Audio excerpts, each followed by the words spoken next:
Hello and welcome into another edition of State of the Sun Devils alongside Jesse Morrison and Damon Allred. I'm Jeremy Schnell.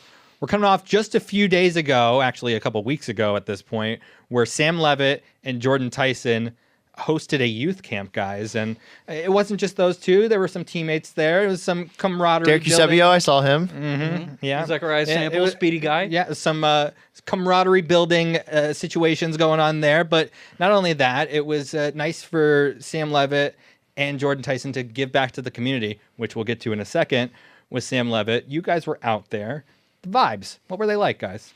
They were signing a lot of autographs for kids. I got there right when it was ending. So, yeah, they were signing autographs for kids. Seemed like a great event for the kids. And seemed like a lot of people had a lot of fun. And you know, they really are connecting with the community, which is what you want to see out of. Team is a dangerous team. Yeah. Which is what you want to see out of, you know, your local teams, is them connecting with the community, building those younger fans, you know, and maybe some of those kids end up being really good football players. And because they went to that camp one time, they're like, oh, I got to go to ASU. So I think it was a positive all around. Activating the Valley. It was really activating the Valley. That's what it was. Yeah, the vibes were really good. I was there a little bit earlier than Jesse was. And, you know, there was just this very intentional, almost propping up by a lot of the people there of Sam Levitt, you know, gearing up to kind of make a Heisman campaign here for this quarterback. And so, you know, you feel all of that energy and momentum going that way. But like he's talking about with the impact that it has on the kids, we saw like various amounts of, you know, the guys posting pictures from the kids, like sharing their Instagram stories with theirs and things like that. And, you know, just that recognition of, you know, hey, we're out here in the community with you. And I saw Jordan Tyson posted something about one of the kids beating Zachariah Sample in a race and stuff. And so that stuff sticks with kids forever. You know, it goes to like what Kenny Dillingham has been talking about recently with the college football playoff and how that's something that players remember forever. Yeah. With this camp and things like that, it's something these kids remember forever too.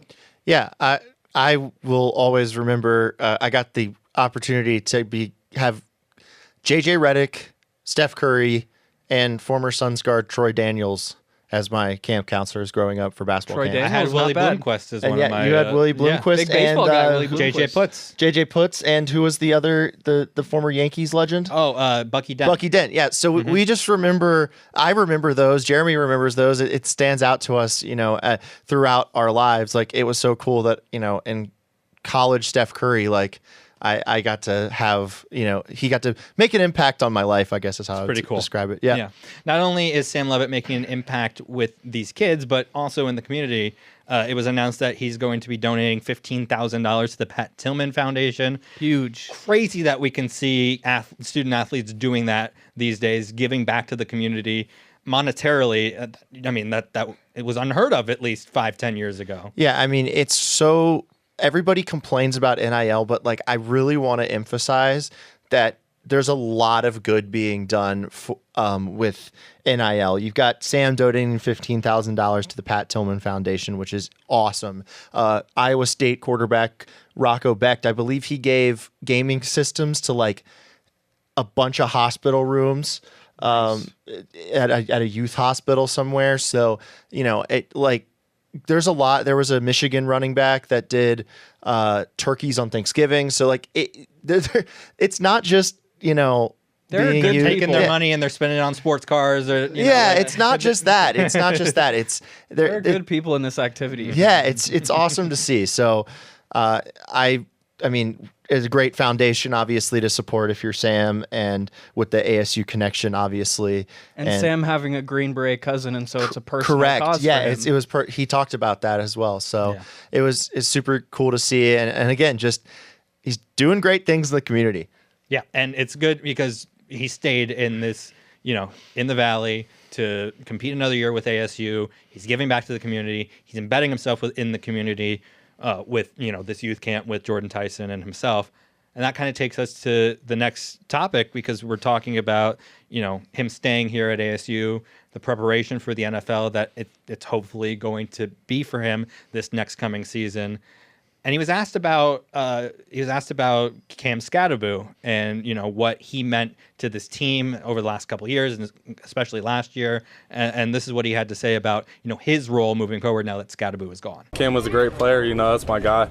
Just was on the phone with him earlier. That's going to be an area that we're going to have to figure out what to do with it. But we're just going to be a different team. We're not going to run the ball every single time on first and second down, and we're just going to go in more quick game stuff and everything to do with that. Obviously I'm not going to go into the details because I'm not trying to give no hints to anybody else. Here's what I want to say about this. Mr. Run the Ball. Yes, here we go. Here comes old school Jesse wants ground and pound. I hope that they run the ball a lot on first and second down, and what he just said there is not as much of a thing than he thinks it is, because yes, I do want them to throw a little bit more, but I still think their running back room is freaking great, and I don't want to see them go away from that because Cam Scadaboo left. I thought their commitment to the run this past season was maybe the biggest reason why they had so much success. Yeah, but again, what is this? This was end of May, right? He's saying this yeah. Things are going to change. Hope so. He might have expectations. They're not even into. They just got out of spring camp. They're going into fall camp. Not anytime soon. But there's a lot of different things that happen from spring camp to fall camp. Wait, so are you guys thinking that he's not telling the truth, or what he's saying won't? No. I think he thinks that it's going to happen one way, but he's not a coach. He's a quarterback, and so you don't think that they've got their Heisman level quarterback in on these discussions about what the offense is going to look like? Sure, but if you're in a game, and maybe the passing on first and second down isn't going well, and they change it to running a little bit more on first and second down. But the thing is that I want them to do is have that mentality from the start of the game. I know that Sam is so good, and he's probably their best player coming back. Maybe Jordan is, but Sam might be their best player coming back. But I just think that sticking to the run, especially at the college level, is really the way to win football games. It's how you control time of possession. I make Damon mad doing this on NCAA football or whatever they call it now. This doesn't happen anymore. You don't need to keep bringing it up. When we used to play, but I would again. It's June when we're recording this. June 2nd. Yeah, things are gonna be different. July 2nd for what they're possibly going to be doing. He's saying he can see from as of right now that there may be a pass first thing on first and second down. That could be different in July, August. You don't know. Okay, go ahead, David. There's just a big thing about this that we're ignoring, which is just how much of the ASU offense is just run replacement stuff. Yeah. Like screen passes. Which is what he brought up in the soundbite. And which is what, Sam and everyone in the offense, whether it be Dillingham or Arroyo, everyone brought it up as this is the thing we're going to focus on this spring with Sam. And then at the end of camp, it was, okay, this is the thing he did end up getting better at. And I saw firsthand, he looked awesome at this by the end of it. Last year, they led the country in screen pass share out of all their pass plays. It was which I hate, by the way. I hate screen passes. It works fine in college. Yeah. It works so well. It worked really well with them. A lot of Shimon Mateer's touchdowns came on screens. And it's something that we saw Dillingham have a lot of success with at Oregon with Bo Nix. And then even more so, Bo Nix had success with that the year after Dillingham left. And so I think that it's stuff that can work, and it's not just downfield stuff. Obviously, you will still have a lot of downfield stuff because Jordan Tyson is there, because Malik McClain will be a steady downfield presence, I think. And you have vertical threats like Jaron Hamilton and other guys in that room as well. But I do think that, maybe half of the plays, the pass plays this year are within the first 5 yards of scrimmage. Cool. Run replacement the damn ball. There you go. Yay, Jesse. So kind of along the same ilk is, we saw in the first half of that Texas game, it was difficult for Sam to get anything going in the passing game, especially with, the pass rush that Texas was bringing. Now, speaking of the Texas game, he was on the Matt Berry show. He has a podcast, apparently. YouTube show. I'm not 100% sure. Yeah. It was good, though. I enjoyed it. Yeah, but here is what Sam Levitt said about the Texas game. I don't know if I'm still over it. Yeah. Why? There's just so many plays that could have been made, out there. And, it was like you always have plays that you're supposed to have made in the game or that's supposed to happen, but there was so many that it was ridiculous, on my part, on other people's parts. And it just felt like, we were just so close so many times that there should have been one of those things that went right and that would have changed the entire game. So it just felt like that. And just gives me all the more belief this year that, it's plenty possible to go above and beyond what we did last year, but that can't be the focus every day. Kind of going back to what we were just talking about in, missed opportunities, right? If it were, if they could have run better on first and second down, it would have been easier for Sam to, be able to pass on third down or in pass down situations on second down if they got behind the sticks. That's going to be something that is huge for this year, especially against opponents that are getting better, like a Texas Tech, who had an insane recruiting class, like a Baylor, who has had another year of development. So when we look at this team and what Sam is saying there, missed opportunities, they shouldn't have missed opportunities this year. Because they know what it feels like to miss those opportunities. Correct. Yeah, and I know he said that, like, they're not that focused on the Texas game or whatever, but I do really think that they can use it as motivation. They can just be super mad that game didn't go their way the entire season, whether it's mad at the refs, mad at their own performances, mad at whatever. Mad at Shamari being suspended for the first half because of the game before. Even though that wasn't really, he shouldn't have been. Mm-hmm. But they can just use that to just, I think, obviously, play within the rules, but they can play mad this year. Play angry. Play within the rules, Miles Rouser. Yes, please. Yes, exactly. Ghost is one of those guys needs to play within the rules. He probably doesn't have to turn up the angry meter. Yeah, he doesn't need to turn up the. This goes for everyone except Ghost. But yeah, they can, use this the targeting call.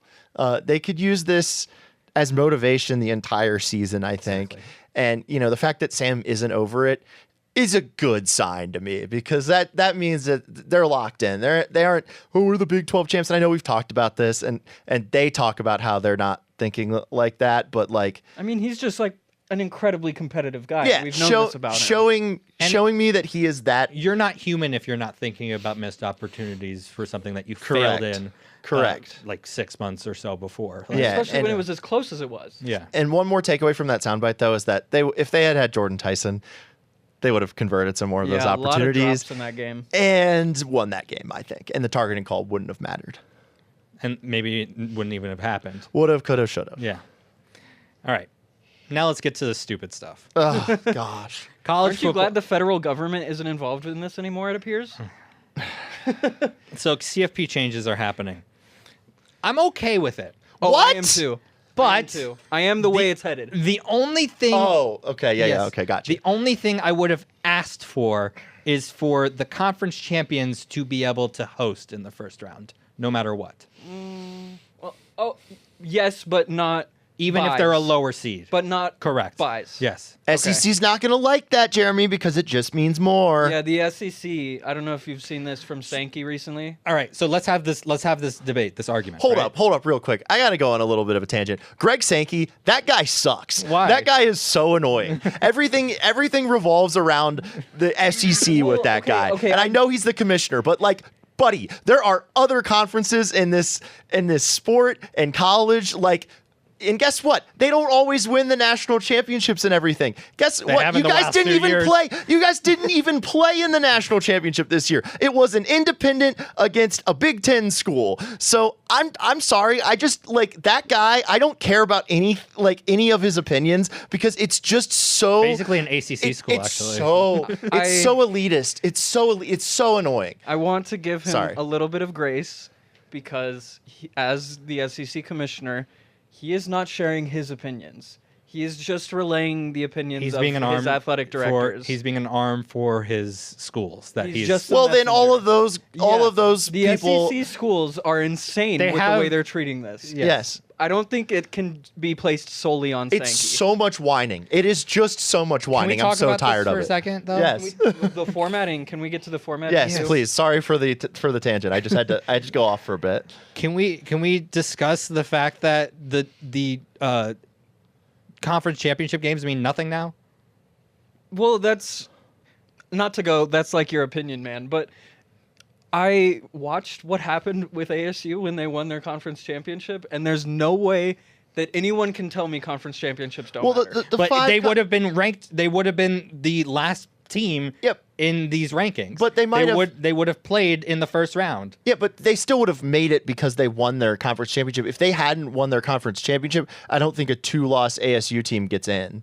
But that's Even not. if you lose your first round game in the conference or in the college football playoff, your season isn't a total failure because you got a conference championship, and a conference championship okay, still but means And it something. also Why are you- automatically qualifies you for the playoffs still. Yeah. But It just why- doesn't matter where you're seated now. But why are you not allowed to? Number one, if you're not allowed to get a bye, choose your opponent. not even that.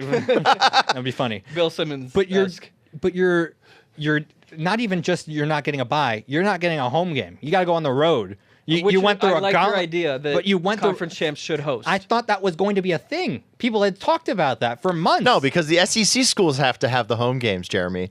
We really need a doesn't game make with all those sense. cowbells It and doesn't make sense. Well, it's Stark not like Vegas. Mississippi State is making I'm a just playoff I'm anytime using an soon. example. Jesse, okay? the reason why I say the conference championship games don't matter is because there's a possibility that that ASU, if the athletic AAC got a team that was ranked higher than ASU, they wouldn't have made it to the college football playoff. They have to. Well, I guess it's the top 5 ranked college Yes. conference champions, but I don't think that they're ever going to put an AAC team It almost ahead happened. of the Big They 12. almost let Tulane do it. It's not going to happen. It's not going to happen. Like the Big 12. I don't think the we Big need to 12 worry is so still much strong. about hypotheticals. Yeah, but anyway, did you even explain the format? Yeah, I would love to get to the format. Go Okay, ahead. so what we know is coming this year is just straight seeding, where it is 5 conference champions and 7 at-large teams, and they are just seeded by how they appear in the top 25 on Selection Sunday. What is appearing like it will move to going forward after this season is what the Big 12 has kind of spearheaded in this 5+11 format, which is the same thing just with 4 more at-large teams. And so with all of the momentum moving toward expansion, which I don't think we need personally, I think thought it we was need perfect. less I thought it was teams. perfect this year. I would even be fine with less teams, but I know they're not going to do that. So in my opinion, this is the only way expansion makes sense. And the other widely discussed format is one that I think is the heinous one, which is 4 auto bids for the SEC and Big Ten each, 2 for each of the Big 12 and ACC, and then 1 outside or at large. I don't even know if it would be a group of 5. And that leaves out teams like Tulane, who had a really good season last year, or a Marshall from a few years, whatever it was. terrible. It leaves out a Liberty. It leaves out a teams like that have good seasons. That if there's a Boise State of last year that makes it, then those other teams that had really good seasons don't get to play. And Yeah. the way it's especially stupid is because the SEC and Big Ten are clamoring for these auto bids, when giving yourself an auto bid is taking away the weight of making the playoff. And so if you're really as good as you think you are, then you will get 4 teams in without needing those auto bids. But they think if like a 4-loss SEC team is compared to a 2-loss Mountain West team or something like that. Again, they then didn't the, make then it- the 4-loss SEC team should get in because they played in the SEC. They didn't win the national championships the past 2 seasons. They weren't even in the national championship. De facto ACC team was in the national championship playing against a Big Ten team. Which is why I'm glad that the 5+11 is the one that it seems like it's going toward. Kenny Dillingham said he's supportive of that as well. I think it would be wonderful if it's the 5+11 of any, just in terms of if it has to go to expansion like it seems like it does. And then on the other hand, we're still waiting on the House settlement. Would love to see that go into effect. It's supposed to by July, but So, here's my question. If ASU only had 1 loss last year, they didn't lose to Cincinnati or whatever, would they have been, ranked where they were, or would they have still been like the 12 seed or whatever? I think they would have been a little bit higher. Little It bit. was like the one game that there was one game Sam did play in that they lost, right?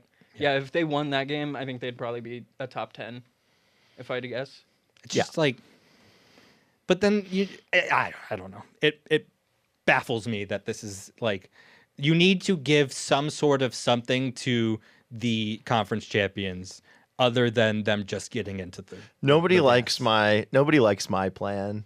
Which Throw a couple names in the hat. No, no. Goblet okay. of Fire. Nah, honestly, Harry Potter reference if you didn't get it. Honestly, Thank you, Jesse. I'm just letting for the audience to And know me, that doesn't know yeah. Harry Potter. You don't just know Harry Potter, no. Jeremy? Okay.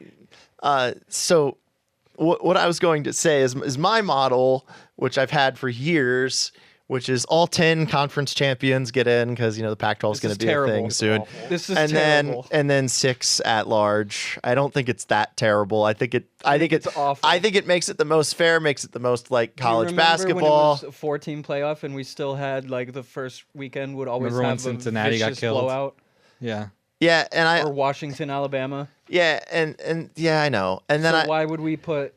just because I think it makes won the it Sun Belt makes it this year? fair. It makes it fair. Fun Belt. Yeah, who I'm won the I'm, Fun I'm Belt? just arguing for fairness. I know it would not be the Fair to whom? you play Division I football. If you win your conference championship, you should probably get to go somewhere. They should go That's just my undefeated. opinion. It's just like They if go you to win, a bowl game. Yeah. Go to it's the Sun but it's a Bowl. meaningless bowl The game. Fun Bowl. It's a meaningless bowl How game. is a playoff game Pop-Tart where you Bowl. lose by 60 any more meaningful? It's an actual playoff game, and you never know. And I guess to your point, geez, I can't believe I'm agreeing a little bit with this. To your point, if they get to the playoff, that helps recruiting. Yeah, Yeah. it sure is helping ASU right now. And I'm just saying the Top only 10 class in 2026. the it looks only like. thing that the only reason I'm saying this is it's strictly based off of the college basketball model where all the conference champions get to play in the postseason. Which is cool. but Even it's college basketball. Anything can happen in college basketball. yeah, but I think anything can happen in football. I mean, you saw Even FAU in made expansion it. can happen in college basketball. FAU made it to the Final Four a few years back. So like, Yeah. college basketball is Hey, they different. had some legends: Elijah Martin, You- John L. Davis. Speaking of Vlad basketball, Golden. But if I women's college basketball, it's usually chalk. Yeah. But they all get to go anyway. all right, baseball, tough way to end the season. Really Yeah. tough way. They were throwing batting practice basically against UC Irvine in that last game. It's just everything that we thought would happen this season came down to, can they pitch? And They could not. they could not. It's something that they obviously need to address this offseason. And already have a little bit. And I mean, we brought that up last year that they needed to address it. They addressed it a little bit, not enough, evidently. Losing in this game to UC Irvine, where they don't even get a chance to go and play against UCLA for a second time in order for a chance to go to super regionals. It's not good. Yeah, ASU is a storied baseball program and a storied softball program, and neither team made it out of the regional this year. And I think Although they both ended droughts, to be fair. they both ended droughts. That's sure, but it's also both programs need to have higher expectations than they did this year, and going forward, like they need to become perennial powers again. And then as far as the baseball team goes, like they have to fix the pitching. The pitching's been bad ever since I've been following this team. 2018 was the first season I followed this team, and they've never had a problem with the bats. And Canning was like the last good pitcher that I could remember. yeah, and I think that they need and I never really understood the need to move the fences in at Phoenix Muni like that. I know this game wasn't at Phoenix Muni, but like I think that's hurt them a And little they also bit. gave up like 3 415-foot home run plus yesterday. So yeah, so I think that they need to really address pitching. Honestly, if they want to become a team that's pitching and defense first, that would be great. So this is Willie Broomquist's fourth season, first time that they're in the field, longest drought in program history. Moving to a fully funded 34 scholarships next year. I say you got to give him another year. Yeah. Oh, It'll yeah, be of his course. last I year mean, there contract, were too. talks about it, before the season started, that this is a big year for William And Bloomquist. I think he did what he was supposed to do, which I was agree. get them back to the tournament. But they need to start being a power again. Yeah. Next year's a And big in the year. Big 12, you can be. Yeah, and pitching's got to be better. It's got to be better. Now let's get real quick to some basketball news. Yeah. NAIA Scoring leader, All-American Anthony Johnson is joining ASU men's basketball. What did you say his Twitter handle was, Damon? Pig Glizzy. Okay. So 6'2", yeah, 23.6 points per game. Where was he at again? And- Cumberland's in Kentucky. Huh? 34.5% they got from three. really good NAIA schools in Kentucky and Iowa. Those are the two Yeah, places. and Montana. The two powers. No, the two powers are really Kentucky. Took and Iowa. Cumberland's to the round of 16 against Arizona Christian. Cool. He also actually led NAIA in free throws made as well. I know Jesse likes people who can make free throws. Cool. SGA. He's basically SGA. That's what you're saying. How many minutes do you think he plays Maybe 10 per game or So, overall? per game. and he plays in most games, you think? I've probably Okay. at least a little bit. So, I just want to say. By the way, hope we're wrong. Hope he's just like Yeah. the best athlete to ever cross Bobby Exactly. Hurley's ilk. But Exactly. we But can go over the roster too. I have No, that no, pulled up. I don't okay. really We're think we running out need of to go time over the here. roster. We've gone over the roster enough. We can go over the roster in November. Yeah, exactly. But I just want to point out to people that we're realistically sitting here talking about how Arizona State men's basketball is going to be playing a guy that played NAIA college basketball last year, which is like below Division II. Listen, he's I would no say. Jovan Slivankanen, though. Jeremy, nobody knows who that is. Can you explain to people who that is? No, look it up. Okay. By the way, Chris Cartman said that as far as his memory goes, he doesn't remember ASU taking an NAIA player. Yeah. So I He knows the key is Darko Kelly. Okay, Jeremy. we get it that you covered NAIA college basketball. But I just want to say that ASU is going to be playing a guy that is probably at a Division II or lower level, 10 minutes a game this year. It's going to be a long season. Listen, it comes down to this. There's one person coming back from last year's roster, which on the paper was much more talented than what they've got right now. None of the transfers who have come in are from power conferences, and they lost two of arguably their most intriguing freshmen in Jayon Pitt and Leo Curtis. It's just, it's a bleak situation right now for this team. I think you wonder, coming off, what was it, 3 or 4 conference wins last year? 3. It would be hard to find that many with this team. Yeah. And It's going to be a difficult season.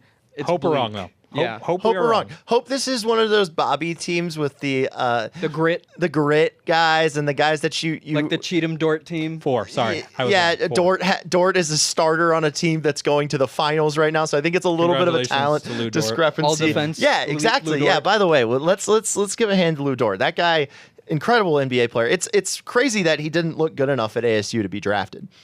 Well, he also kind of got himself undrafted. That's true, but he probably should have been a top 15 pick. Yeah. Based off his career so far. Yeah, and he was in one shining moment for filling over. He took a hard spill. We're not going to get copyrighted for me singing that under my breath. No, No, we're no, not. you're good. Golf. Men's golf. Yo, they got far.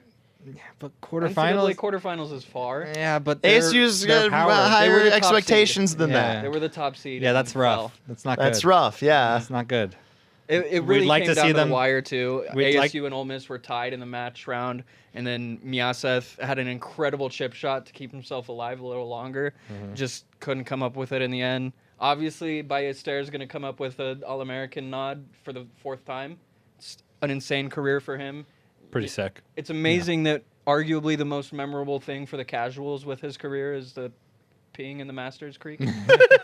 But I mean, really you an gotta amazing go, you career gotta for go. him. And he was Yeah. wearing the ASU logo upside down. Yeah. Right. Yeah. I don't like those hats. I don't get them. Yeah. Well, we'll discuss that. Jesse yells at Cloud. I've done a lot of that today. We talked softball.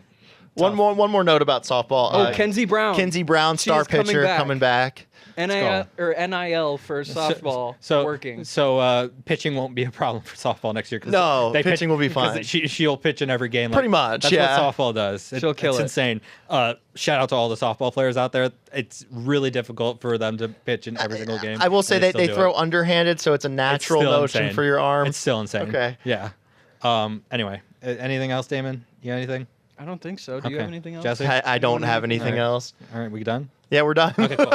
That's going to do it for this edition of State of the Sun Devils. Thank you so much for listening and watching. You can find us on all forms of social media at AZ Sports Devils, where you can find us. You can look for all Damon's articles on the Arizona Sports app and ArizonaSports.com, presented by YRefi. For Jesse Morrison and Damon Allred, I'm Jeremy Schnell. Talk to you soon.